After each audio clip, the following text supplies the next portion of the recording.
Sorry, as a bit of an afterthought, I never showed you how to use the title slides or the title effects. I caught myself in the export portion, so add an additional video here. The letter T on the right hand side of your gray bar in the middle of your Final Cut Pro window is set up for all kinds of text.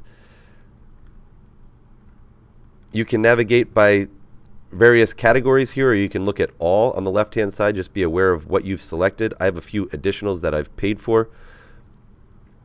But once you've selected this, you can scroll through all these options and take a look at, well, what is the text doing and does it really meet my needs? In our case, you need to apply some very basic text that states the number of photos you used and also any credits you need to provide. In my case, I need to provide Billy Joel's Piano Man with some credit because that's some audio that I stole and put in the background of this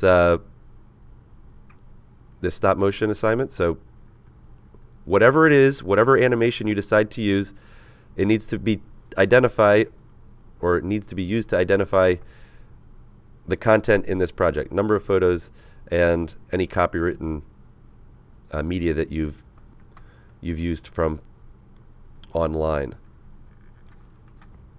Now, once you've placed this text element, it can sit at the end and it'll have a black background.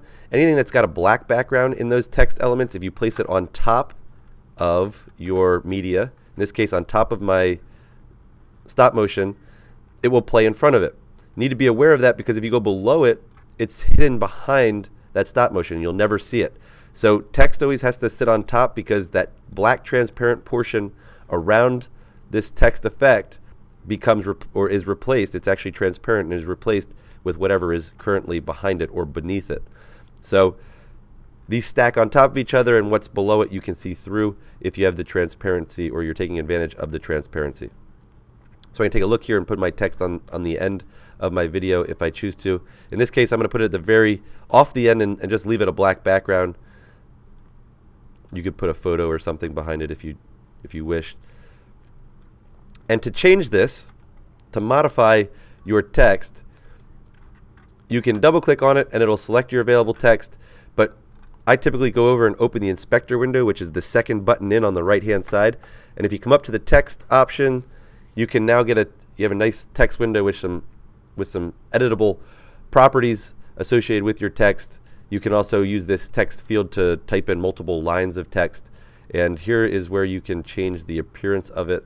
Under the video characteristics, you can also animate this, which I don't care to spend any time on at this point. So your name, number of photographs, also any credits that you need to give should be stated at the end of your project.